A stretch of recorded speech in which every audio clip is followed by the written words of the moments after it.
Hey, what's up guys? Sunny afternoon. So it's very early guys. It's still 8 a.m. no in the morning and it's not our usual time, but of course we make sacrifices when needed.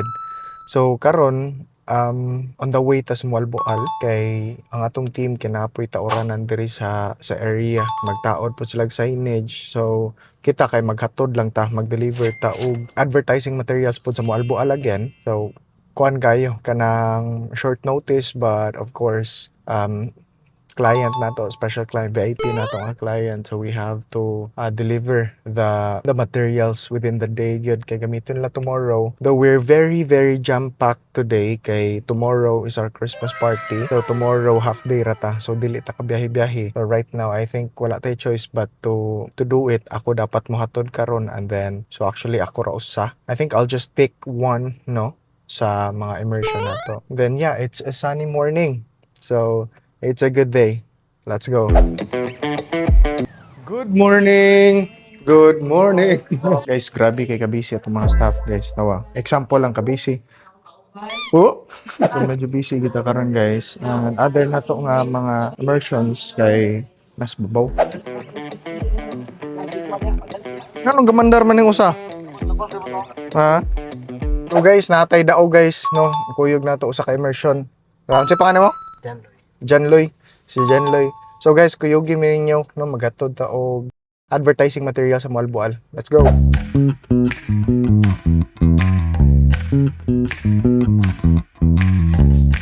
Guys, good afternoon. Good noon na din no, sakto. It's 12 in the afternoon na ta. Naabot gyud, and actually human na. Dali ra kayo, igor ta nag-deliver, and then igor ra pod gipa set up ni ma'am balik ang yang CCTV kay naay problem gamay. Kumusta man ang biyahe?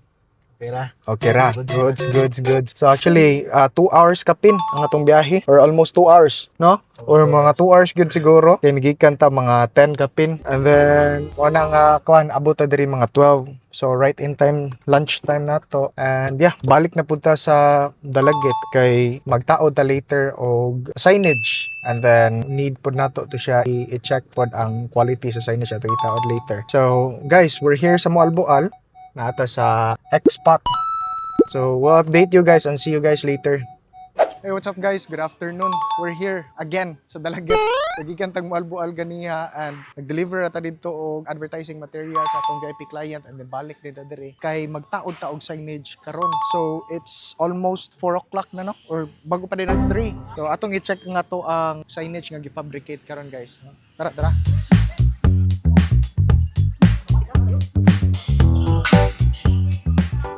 So guys, at the moment, no, we're here sa ato ang warehouse. So yes, so this will be the InkSpace warehouse in the future. Wow. Karon na sa ta diri nag-fabricate kay tungod wala na tay space bitaw no nga ma-fabricate sa atong mga signages, since karon kay ubay-ubay gyud atong mga signages nga ipangtaod. So this one, I think this one is 2.5 by 7. So by the way, ato sang kuan atong mga people nga kuan behind.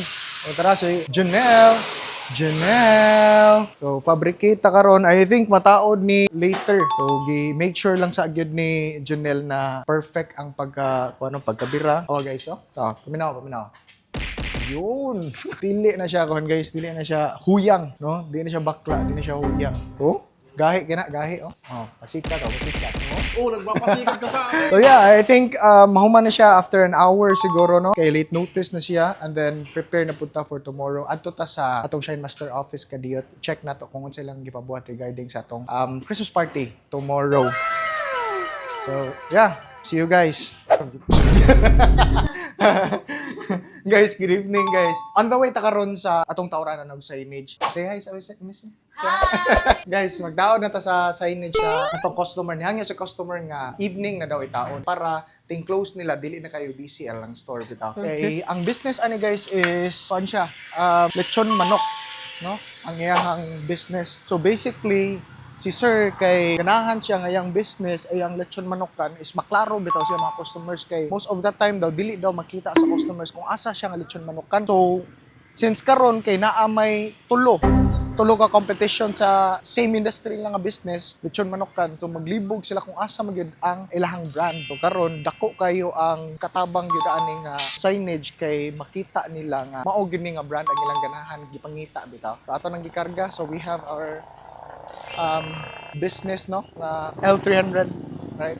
So together with Boston Tol, atong kuan kabaro si Austin og si Busken. Yun. So karon guys, ato ni siya nga tawag guys. I don't know if dali ra ba na siya. And also we have Junel. So updatean ta mo guys once maabot mi dito ha.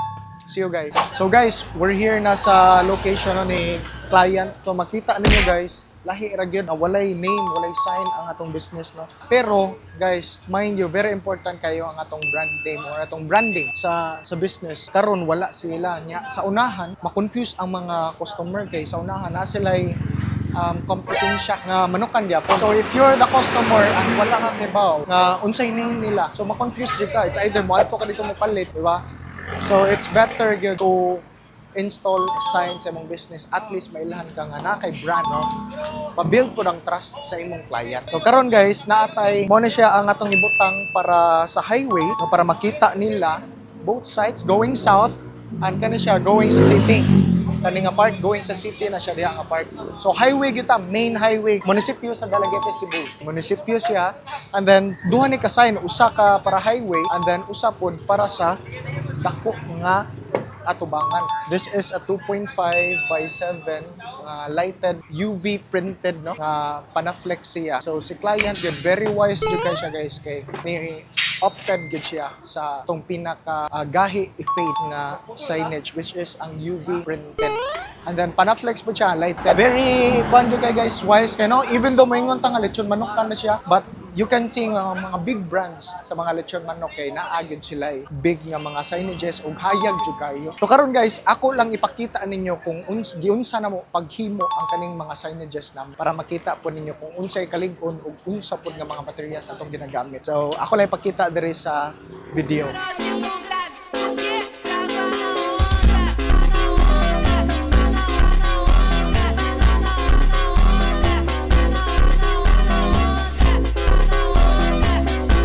So ginana na mo paghimo guys. So makita gid ninyo nga wala tagitipid sa mga materials, and then dili pod basta-basta. Ang atong mga sidings kung makita mo coated na siya. So gahi gyud na siya when it comes to taya-taya. If you're a business nga naa dapit sa dagat, dili ra gyud ka makumpiyansa, dili ra gyud ka mabalaka kay kaniya mong mga materials nga ginagamit is rust free siya. Nagamitan na mo siya og coated nga plain sheets. Mo na siya guys. So ato nang itaon.